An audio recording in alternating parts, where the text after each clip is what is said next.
Welcome to the January 12th first call of the new year for the Beauty for Ratchet Society.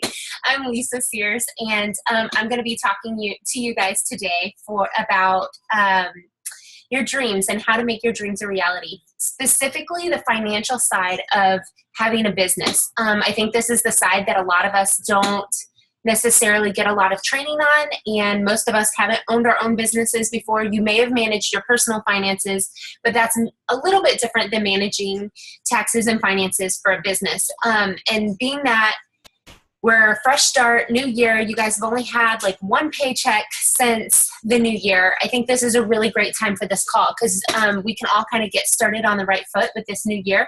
Many of you guys are brand new coaches, and so you guys can kind of start right off the bat. Let me share my screen with you all. There it is. And then if you guys can just give me a thumbs up when you see it. Yes, we're good. Okay.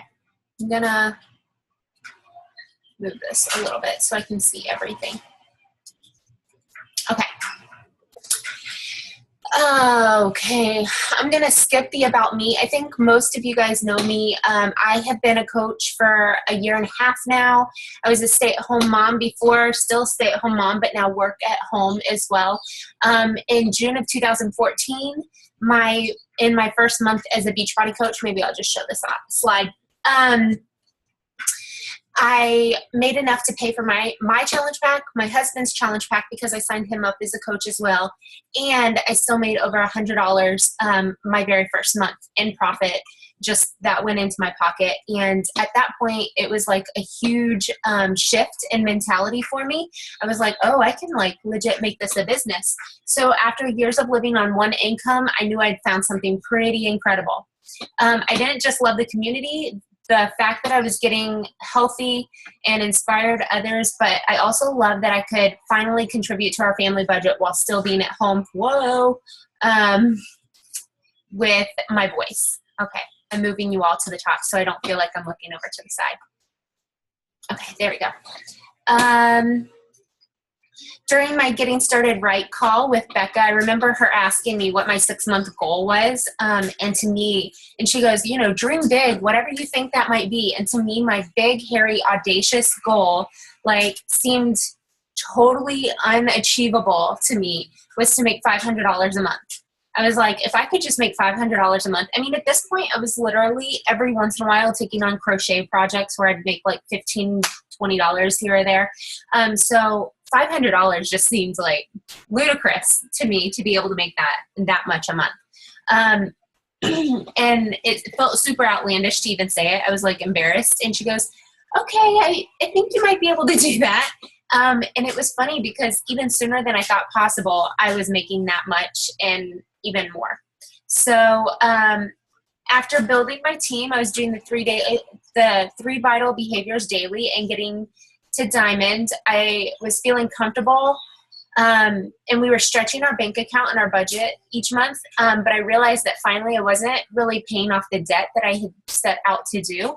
Yes, I wanted some breathing room in our normal everyday budget, but I wasn't really paying off the debt and getting closer to our dreams, which were to get back out into the mission field. And we were told we couldn't do that without paying off some of our student debt. So I just kind of felt stuck going into 2015 because I was like, I looked at my commissions page and I was like, I made I think it was like $6,000 or I don't know, $4,000, something like that, between June and the end of the year. And I was like, where did that money go? It seemed crazy, but it had just kind of, I guess, nickeled and dimed itself away, and I hadn't really made a plan for it. So at that point, I had all of my commissions coming into our normal checking account, and so they just somehow got spent. And that's how it seems to be with us. So diving right in, did I cover everything on that? Yeah. So in January of this last year, I decided enough was enough. I wanted to walk the walk and not just talk the talk. I didn't want to just live bigger. I wanted to live better. So I took the time to rework our personal budget, create some new bank accounts, and plan for the future. And I'm going to encourage you guys to do the same, and we'll talk about that here.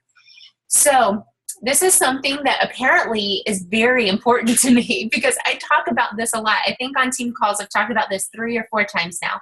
And a lot of it is because I honestly believe that this is a pathway for a lot of you guys. I think Beachbody is a pathway for a lot of you guys to reach your bigger goals and vision. I don't think that all of you, like your huge goal and vision is just to be, or not just, but to be a Beachbody coach. I think that a lot of us want to be Beachbody coaches and be top coaches or top earners, or, you know, we have these awesome goals within the company, but usually they're a means to reach some other end. For me, they're a means to reach financial stability and security while doing ministry and missions, which can be very like flowy. And then also they're a ministry for me to do specifically right now while I am at home with my kids. Like there's a lot of times that I feel like I can't be as involved in ministry as I once was or would like to be. And so they're a means to an end. Anyway, I'm getting off track. So start with a vision. What are your top priorities? You make a way for what you really want. We've talked about this a lot of times with challengers. You know, people say that they don't have money for a challenge pack. And I believe that's true. I mean, a lot of people don't have like just $150 or $160 or $180 even to throw down for a challenge pack, just, you know, in the drop of the hat. However, I've always been a very strong-willed person, and I don't think this is just me, that if there's something that I truly want, I'll find a way to do it. I don't care if it takes me 3 or 4 months. I don't care if, you know, it means making sacrifices now so that I can get it later. Like, I will find a way to get what I truly want. And so figure out what your top priorities are, because you'll make a way for what you really want. You've heard us say a million times when it comes to challengers, if they really wanted to change, the price wouldn't be an obstacle. Same with this. If you really want something, you'll make the changes necessary to get it. Sit down with your spouse and decide on what's most important together. Again, I've said this a bunch of times. You guys need to set down, you know, a list of priorities and what's most important in your life at the time. You know, you may have done this 3 months ago, but those priorities could have easily changed. And in fact, you could do it tonight, and then next week, maybe something tragic happens in your family or somebody's diagnosed with something, and then all of a sudden the priorities change again. This is something we need to continually be doing. This is not like a one and done thing. In fact, if you sat down and talked about your priorities once and then you haven't done it in like 6 months or a year, like it's time to do it again. You have to have common goals and dreams so that you can chase them together. This is what pulls and unites marriages together versus tearing them apart. If your spouse isn't on board with the new plan, it's going to derail the whole thing. And not only that, but it's also, you guys have to be unified together. If you're married, like, this is what holds you together and keeps you unified going forward. If he's at opposition with what you're doing, then there's going to be this constant friction, not just with the business, but also spilling over into multiple areas. Okay, so if you have a vision board, dream board, anything like that, we've been talking about them a lot in our team page recently, sit down and reverse engineer them. So I don't have them in front of me. I'm going to look on the thing really fast and see if I can find somebody's goal sheet and take an example specifically from that, because I know some of you guys added your vision boards and like there's these huge goals which are pretty incredible. Like I love that. But if we can't reverse engineer them, okay, I'm getting there. Lots of Super Saturday stuff. Okay, so I'm taking Valerie's for instance. I'm looking and it says diamond by October. Awesome. We know to be diamond you have to have 8 coaches. So take how many of our coaches you have right now, subtract that many, and then, okay, you have 2 coaches, Valerie? Okay, so she knows that she needs to recruit at least 6 more. I always say add 1 to 2 more on each side to pad, but to reach diamond, she needs at least 6 more coaches. Yeah, 3 on either side. And then that's barring nobody dropping, no discount coaches going inactive, all of that stuff. So you need to do that. And then so set yourself a goal of like, okay, from here until October, that's 10 months. You know, I need to recruit, I would say at least one coach a month. That would give you the extra padding on each side. And then 2 of those at least need to be business builders. Unless one's your spouse, then you can build theirs for them. So 1 can be your spouse, and that's awesome. That means you need 2 more coaches under them for them to go Emerald. And then you need to have a business builder and help that person get to Emerald. So you need to find that business builder relatively soon, in the next couple months, in order to give them time to go Emerald. Some people shoot to Emerald in like 2 weeks. Other people, it will take months. You just kind of never know. So constantly be recruiting, constantly. Okay, so that's the example of reverse engineering a goal. Okay? Come up with smaller time-sensitive goals. So you're going to say, every month I need to recruit 1 coach. If your goal is to get to, well, elite is kind of difficult because I know a lot of you guys don't understand the point system, but minimizing household crap by August. If that is your goal, then I would like write down how many rooms you have and then literally go through and say, okay, I need to do this room in January and I need to do this whole room in February, to get to that end goal. That's reverse engineering it. Then we need to assess our current reality. Your financial situation is different from everyone else. Don't compare yourself or think there's a one-size-fits-all approach to this business. For instance, some of you guys are stay-at-home moms. So some of you may be in it just for hobby side money, like I want to go on some special dates with my spouse, be able to buy gifts for my kids or like classes for my kids. Like that's great.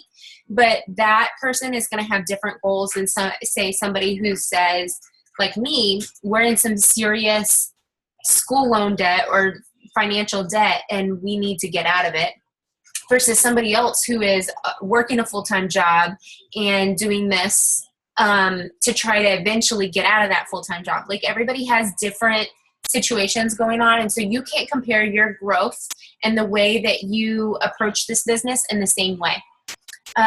Do you fully rely on your Beachbody income?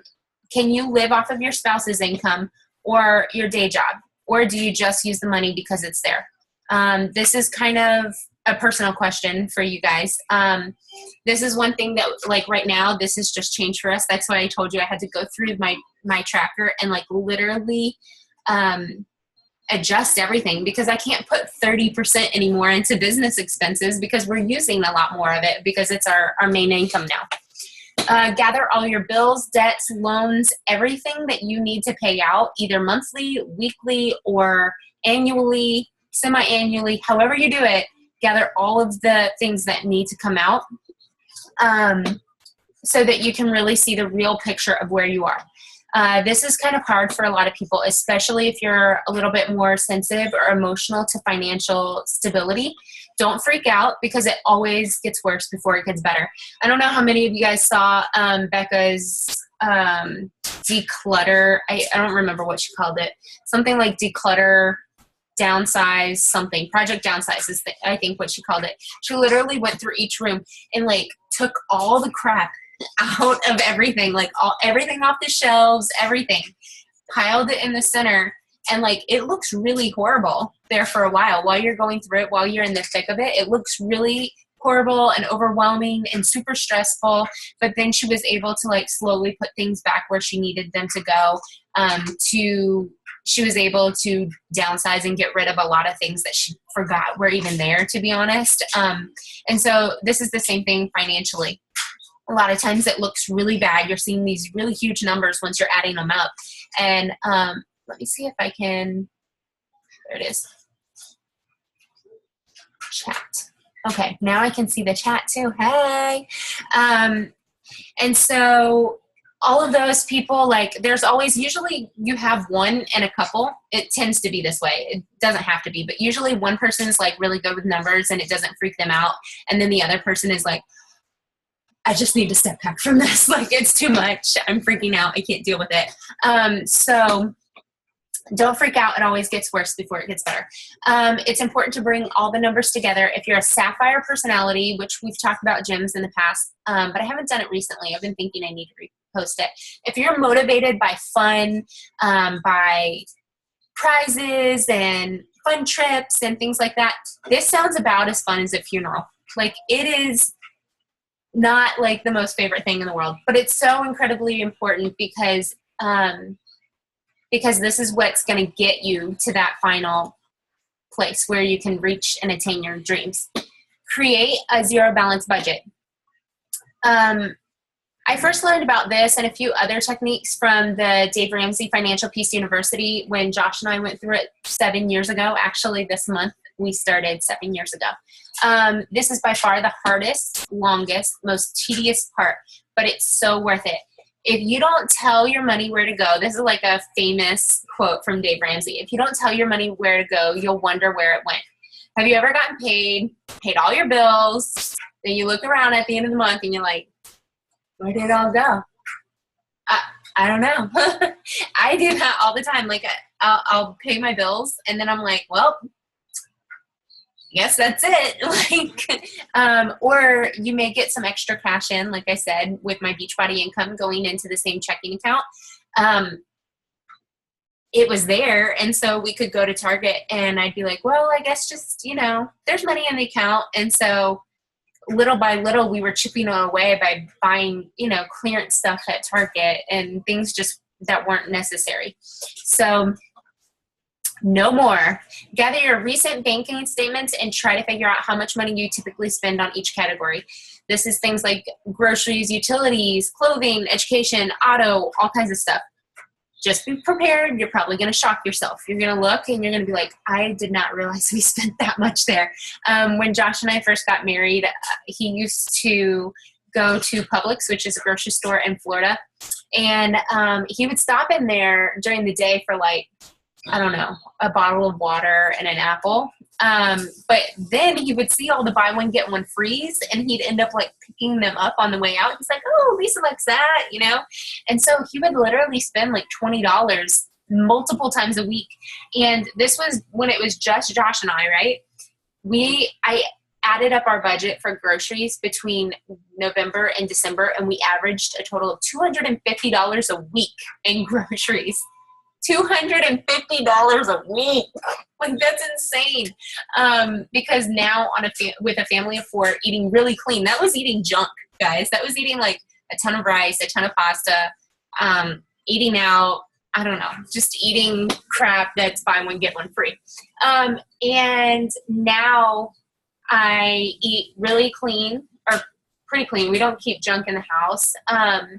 And feeding a family of four, we spend about between $150 and $200 a week. So like, that's a big shift, I was in shock by how much we were spending.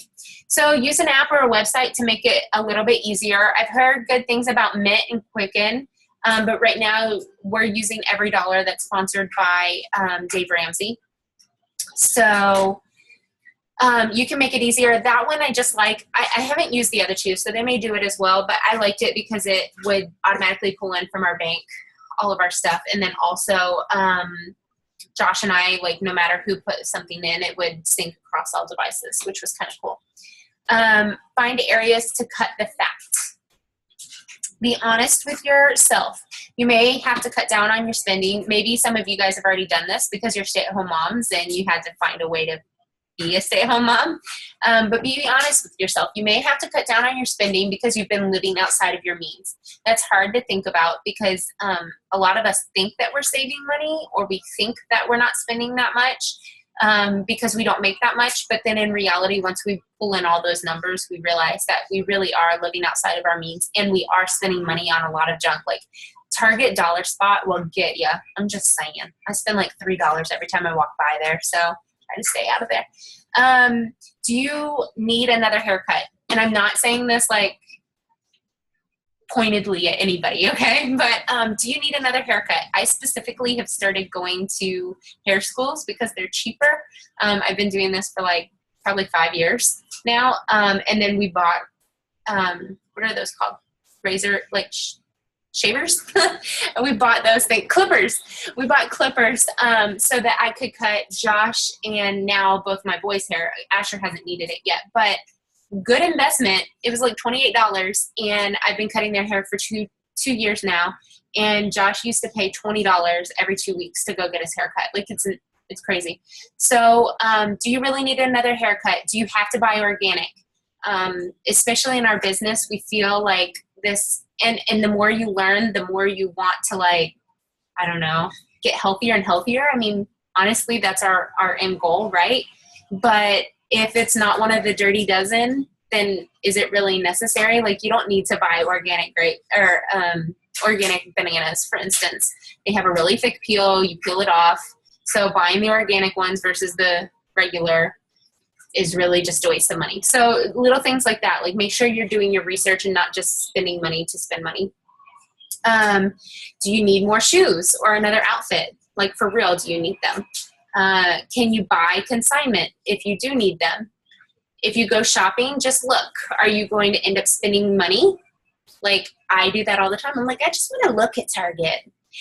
I just want to buy this one thing in the dollar section. And that's how I'm telling you I will nickel and dime myself away. Do you have to buy yourself a treat by having a fancy meal out? Or can you cut any other costs back, like your cell phone? Maybe you have too much data. There's lots of different plans out there now. There's lots of even family plans. If you can, like, hook up with another family within your family. There's lots of, like, Josh's parents, and we do this. Josh is the main person on the thing, but they jumped on with us so that we could have a 4 cell phone family plan, and it's cheaper than paying our individual 2 cell phone family plans. So look into all of those things. Cable, do you really need it? Can you get by with Hulu and Netflix and Amazon Fire? We can. Have been for years. Internet, do you need the speed that you're paying for? Obviously, you need internet with this business. I'm not telling you to cut it. I'm telling you, like, just look at where you're spending and if you can get a better deal. Look for more affordable ways to have fun. You can childcare swap with another family that you feel really comfortable with. Date nights at home versus going out. Walks in the park are free. Rent versus watching a movie at the theater, and then you can pop your own popcorn just like Danny, and she's going to make it for all of us. Go to a beauty school for hair care. Take a 1-month hiatus from buying any clothing. Guys, this is hard because you'll walk by like Kohl's or you'll get this email and you're like, oh, but it's like 30% off of clearance. I could get it really cheap.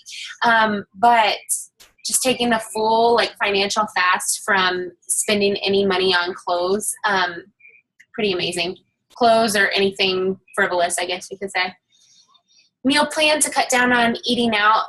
We should all be doing that anyway.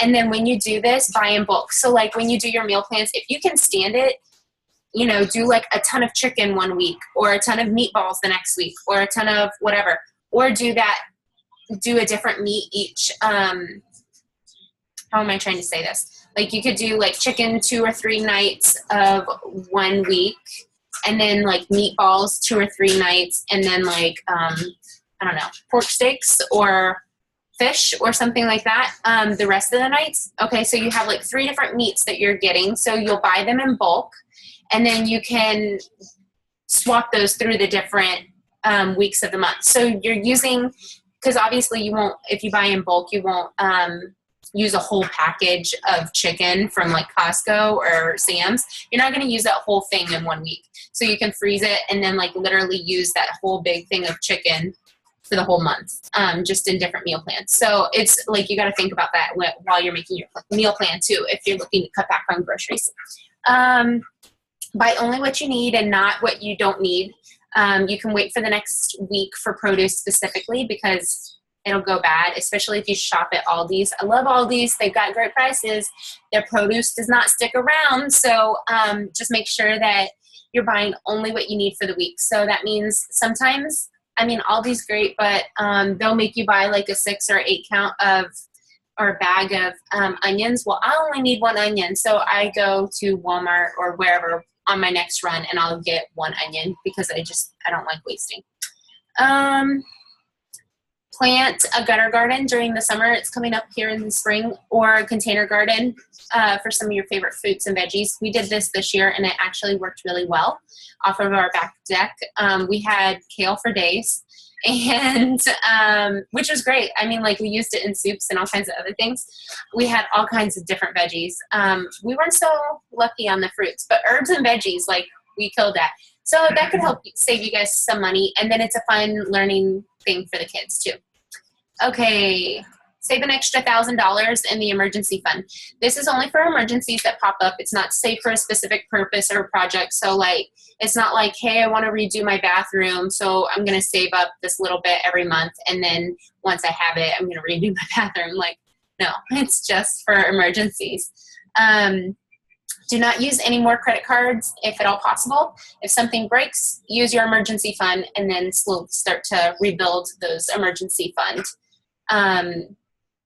monies as soon as possible. Start paying the minimum on all your bills, credit cards, and loans until this fund is at $1,000. I know that sounds really scary. My mom told me to never, ever pay the minimum on anything. But my mom, I've also learned, was not so great with money. She thought she was, and she still thinks she is.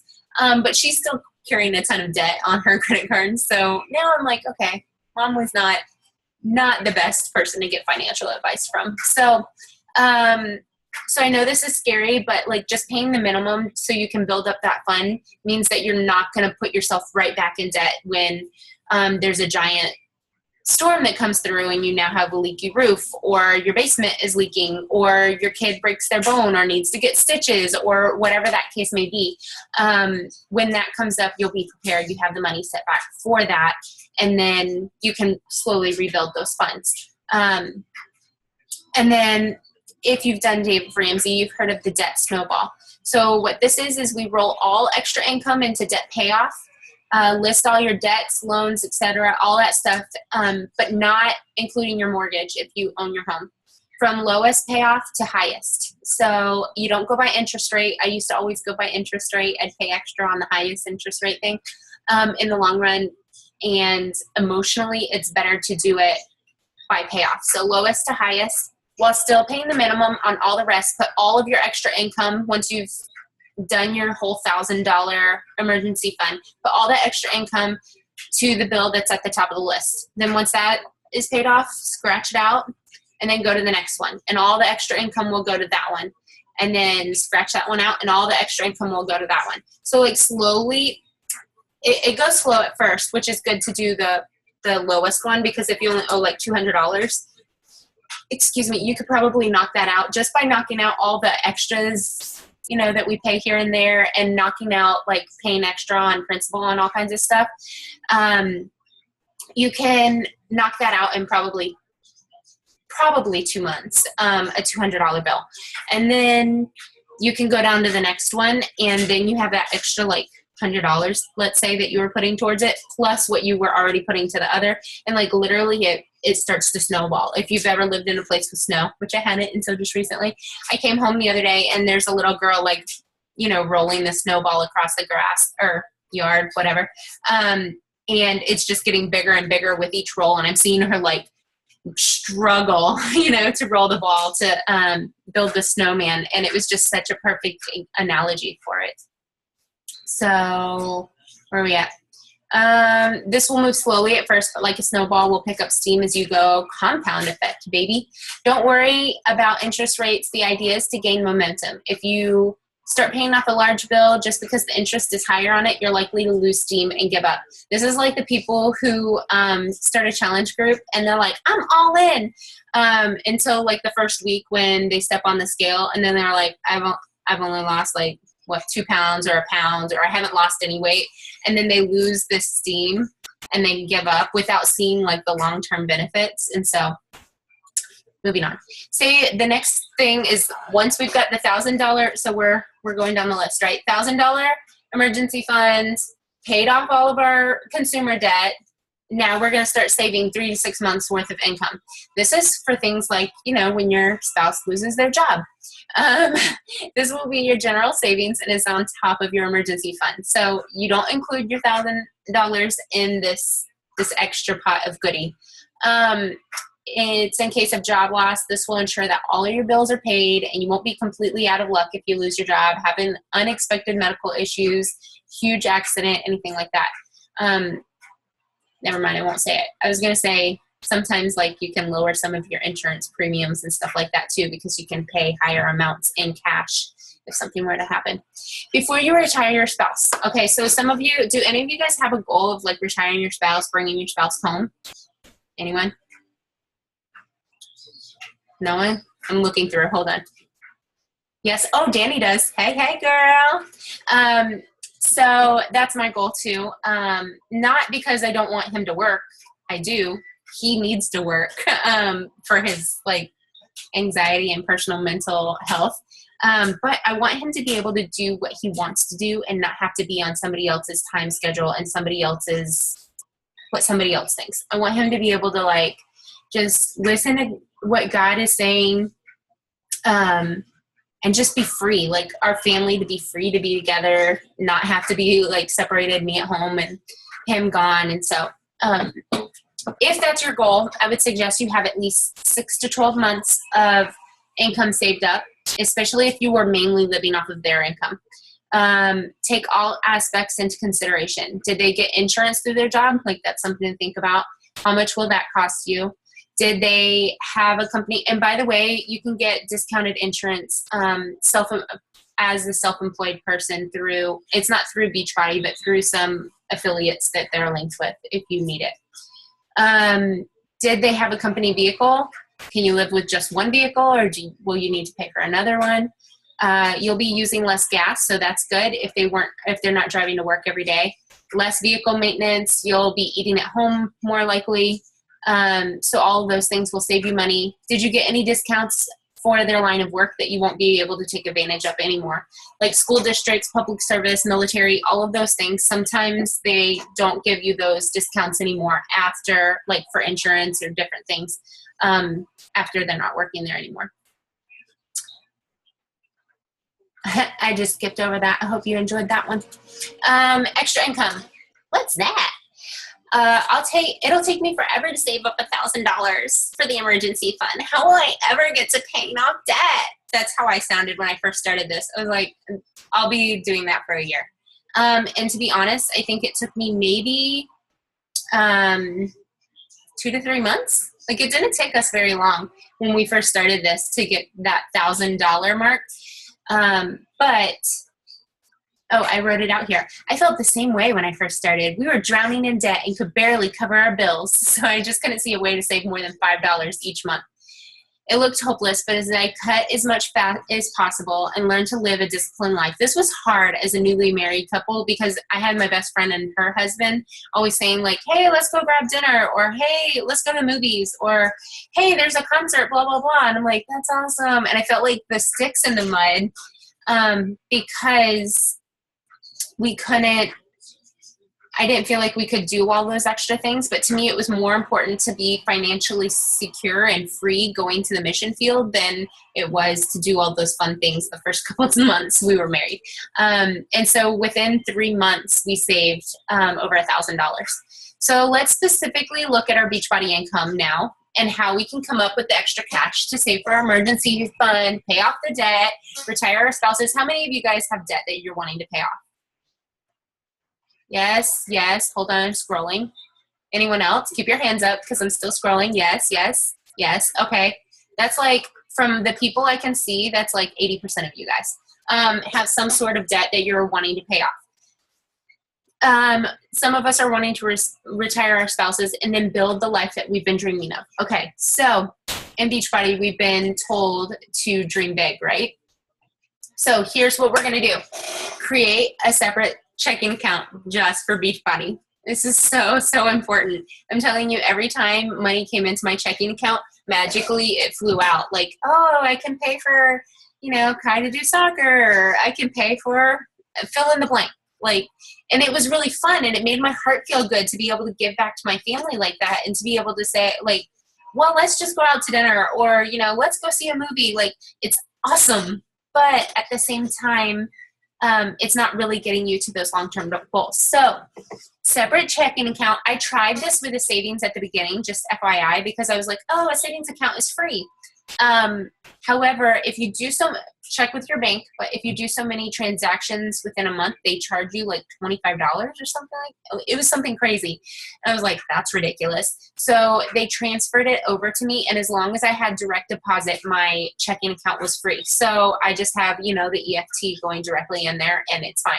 You just had to have at least, I think, $250 going in each month, which I haven't had a problem with. So something to keep in mind, check with your bank. I don't know.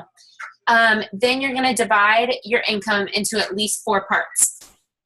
I've created a tracker that'll automatically split this income into the marked amounts for you. This is the marked that I used this last year. I'm reworking this for myself this year because I told you we're kind of living off of it right now. But that'll change again, hopefully, once we start getting our missions paycheck. So divide it into 4 parts. The first one's tithe. That's 10% right off the top. If you're not a Christian, you can choose to give it to a charity. If you're a Christian, I don't suggest. You should be giving it to your storehouse, so that's your local church. This is a biblical principle, whether you believe it or not. You can do more with 90% than you can with 100. It's the only thing in the Bible that God's told us that you can test him on. Malachi 3:10 says, bring your full tithe into the temple treasury, so there will be ample provisions in my temple. Test me in this and see if I don't open the floodgates of heaven itself into you and pour out blessings beyond your wildest dreams. I don't know about you, but I want the heavens to be opened up to me. So we've made it a priority to always tithe everything. So tithe, everyone says that they want to be able to give to stuff but never have enough money. If you give it straight off the top, you'll always have enough. So whether you're giving to the church, to missions, your favorite nonprofit, or just to someone in need, make sure you give. You'll be blessed, they'll be blessed, and it's a win-win. We make a living by what we get, but we make a life by what we give. So keep those things in mind, even if, I think I wanted to do it this way. So these are your your percentages might be different if you live solely on this, but I'll show you mine once I get it all taken care of. So that's what I was going to say with tithe. Moving on. The next one's taxes. Guys, this is like super, super important. If you make more than $600 in a year, which you should. If you make more than $600 in a year, then you need to be, you're going to have to claim this money on your taxes. Otherwise, if you get audited later on down the road, they can charge you back taxes, and it's going to be a big mess. Now, having said that, you may not necessarily have to use all of this. And I went to the high end. They say between 15 and 30%. I went towards the high end, but I checked with my CPA. We have a CPA because Josh is a minister, so we can take a ton of things off taxes. It's crazy. We itemize everything, and we can take, everything's tax deductible.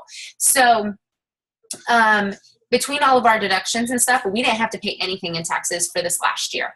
I checked with him ahead of time and found out. So you may not have to use this, but it's important to have it there, set aside, and available in case you need it, than to not have it and have to pay something. Does that make sense? I would rather you guys have it sitting there to the side, and then when they're like, oh no, you don't need it, then you're like, woohoo, I have $2,000 or $3,000 just sitting here. Isn't that awesome?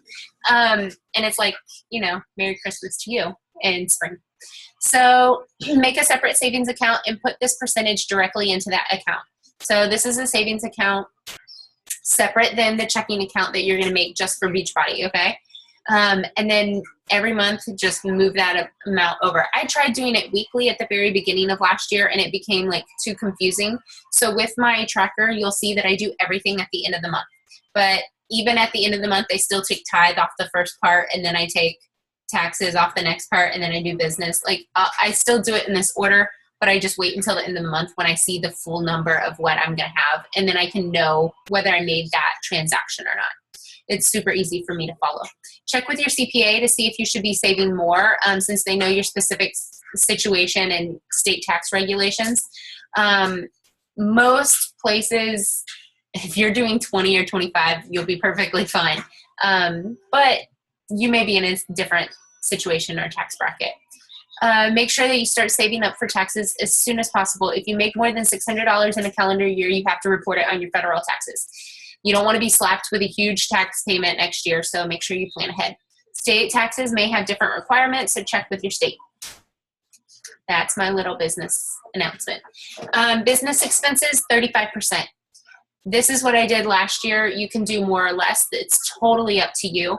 But these are some of the things. There's so many things that are tax deductible that are also business expenses. So make sure you're keeping the receipts and stuff for this. So business expenses. These are some of the things I did. This is money that goes back into your business. So my monthly Shakeology, we get paid through this. Coaching fees got paid through this. All new programs that I buy like every new program that comes out. Prizes for challengers or for coaches, gifts and recognition for team, incentives. Sometimes if I'm getting towards the end of the month and I need another, like 2 more SC points or something like that, I'll say, for the next person who comes, I'll give you a $20 gift card. Well, that comes out of this. Personal development, that's books, ebooks, audiobooks, seminars, anything like that. Conferences, summit. You'll need to pay for your summit ticket unless you earn it for free. And then also your transportation, lodging, all of that stuff, food, meals, all of that stuff for transportation or for Beachbody events. So transportation for Beachbody vacations, leadership, summit, what did we just go to? Super Saturday, all of those things. Super Saturday and other event expenses, and then certifications. If you get like Live certified in one of the different programs, they have a ton of them, but the most recent ones are PIO Live, Size Live. Is that the most recent ones? Yeah, I guess that's it. So those are the most recent ones that you can get certified in, and that's like so you can teach live classes. Those things can come out of there too. If you put the money back now, then you'll have the money to go when the events come up. So like all these people are freaking out because we got to pay $300 for the taxes and fees that Beachbody legally can't pay for us for our free vacation next year. People are like, I don't have $300 to sign up for it. If you're a new coach, I totally understand that. However, if you've been a coach for a while, hopefully you've been setting money back so that you would have money to give back into your business. I hate hearing people say that they can't afford to go to Summit. You can if you're putting the money back throughout the year. Honestly, if you're a new coach and you haven't been to Summit for next year, it's only like $99 or $95. It's really cheap. But you have to get on the wait list now, and then when they invite you, you're going to have to pay it as soon as they invite you. So you'll want to have that money set back, and then you'll need to pay for, either gas or flight, however you guys are planning on getting there. It's in Nashville, and then lodging and food. But all of that can come out of Beachbody, and it's all tax deductible. Most of these, if not all, are tax deductible and reduce your year of the end payment. So make sure you keep all of your receipts. You can scan these and keep them digitally. Just make sure to have them backed up. Like, who do we use? Backblaze. We use Backblaze, and it backs everything up like in a cloud. So make sure you have everything backed up in case anything should ever happen. Moving on. Savings, debt, payoff, dream, building income, 30%. So mine's changing a little bit because I'm also having to live off of this. So all of this income goes directly into first building your $1,000 emergency fund. Then once the fund's paid in, then you go into your debt list, and it goes down that list. And then I know you're thinking this will take a long time, and I'm not going to lie. It will. It's probably going to take you, it depends on your day. It could take a couple years, or it could take a year. It depends on how fast your business builds and how much debt you have.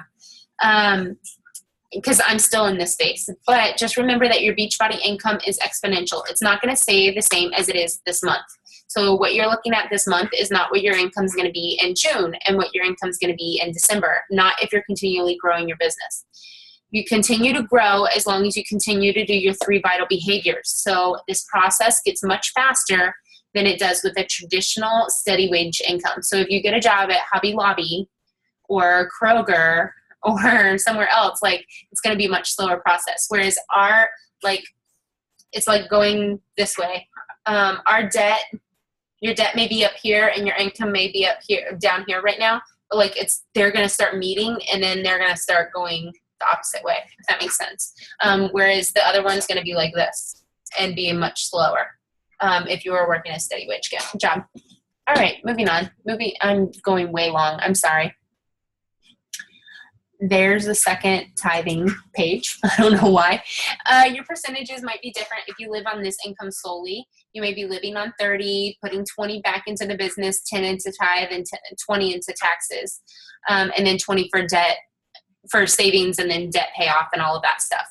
I don't think I finished that other slide.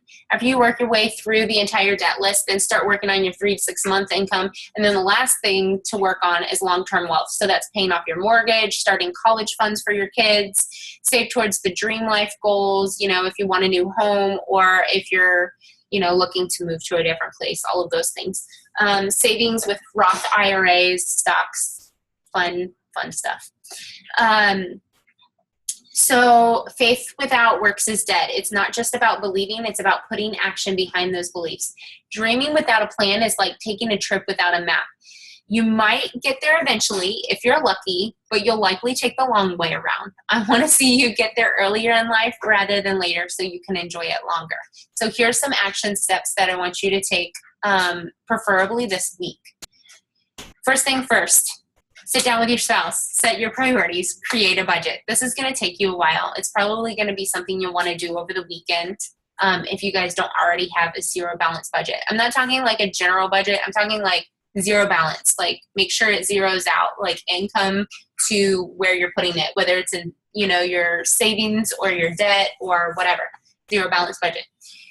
Create a checking account just for your business and a savings account for your taxes. A lot of times you can do this online, so it's pretty easy. The checking account, you may have to, no, I didn't have to go in. Mine was all online. So check with your bank. You may be able to do it all online pretty easy, or even call in.